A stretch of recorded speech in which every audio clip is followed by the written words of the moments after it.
es pot conèixer l'entorn i s'ha vist positivament, no? I què ha representat per al vostre negoci la inauguració de la nova ruta del tren petit entre Palamós i Palafrugell aquest 2009?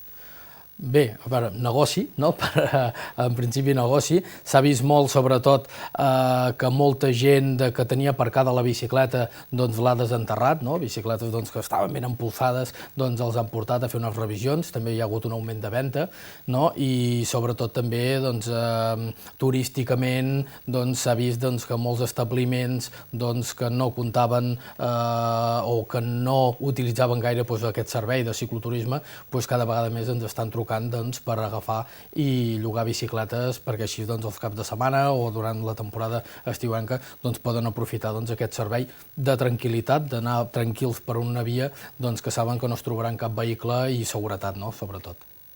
I en quins aspectes pot ser positiu l'ampliació del nombre de quilòmetres de les vies verdes? A veure, l'ampliació de nombres de quilòmetres de les vies verdes es veu positivament sobretot amb paquets turístics, no? Això nosaltres ho valorem en aquest aspecte perquè podem formar paquets, podem sortir a vendre amb diferents turoperadors o diferents països que la gent vingui a conèixer el territori en bicicleta, donar-los que aquí, que anem bastant retrasats en altres països, poden vindre a fer bicicleta amb seguretat, i el que ens permet és això, de poder agafar i poder comercialitzar paquets no només d'un dia, sinó de diferents dies, una setmana, que puguin vindre a conèixer el territori. Ens permet sortir des de la muntanya i arribar fins a la costa i a més ara amb el futur aquesta ampliació que hi ha creiem que és positiu, molt positiu. Parlant de l'ampliació, aviat això, la ruta de Palamós i la del Carrilet es veuran unides per un nou tram de via. Com ho valoreu? Ho valorem, com deia, molt positivament, i clar, nosaltres mirant-ho des de la perspectiva particular, d'empresa particular, el que he dit abans, el que volem és que possiblement que anéssim una mica més ràpid, perquè nosaltres voldríem més rutes, més vies senyalitzades i amb seguretat, per això, per poder comercialitzar els nostres productes i així poder potenciar també el territori. I a més engrandir l'empresa, que és el que, a fi al cap, el que també ens interessa. Bé, doncs moltes gràcies per haver estat aquí amb nosaltres, Jaume. Moltes gràcies. Nosaltres seguim averiguant més coses sobre les vies verdes.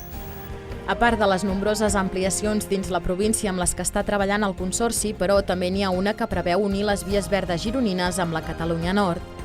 Aquest gran projecte, que portarà uns 97 nous quilòmetres de recorregut, partirà de Palafrugell per endinsar-se en terres empordaneses fins a arribar a la Jonquera i acabar llavors d'arribar a Ceret. Un cop aquí tindrem dues opcions, o bé seguir en direcció a Perpinyà i fins la costa d'Argelers o anar a connectar amb el Ripollès.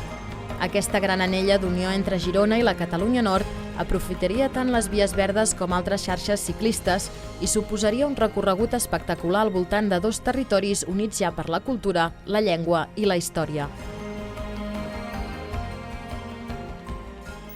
Estic segura que molts ja deuen tenir ganes d'anar a descobrir aquestes noves ampliacions. I és que no hi ha dubte que aquesta gran i creixent oferta de recorreguts que ens ofereixen les vies verdes de Girona són la millor alternativa per conèixer la nostra província d'una manera saludable i respectuosa amb el medi ambient. Gràcies a aquests nous recorreguts se'ns obren un munt de possibilitats, racons i camins per descobrir, ja sigui caminant, amb la nostra bicicleta, sols o acompanyats. Això ha estat tot per part nostra. Moltes gràcies i fins aviat.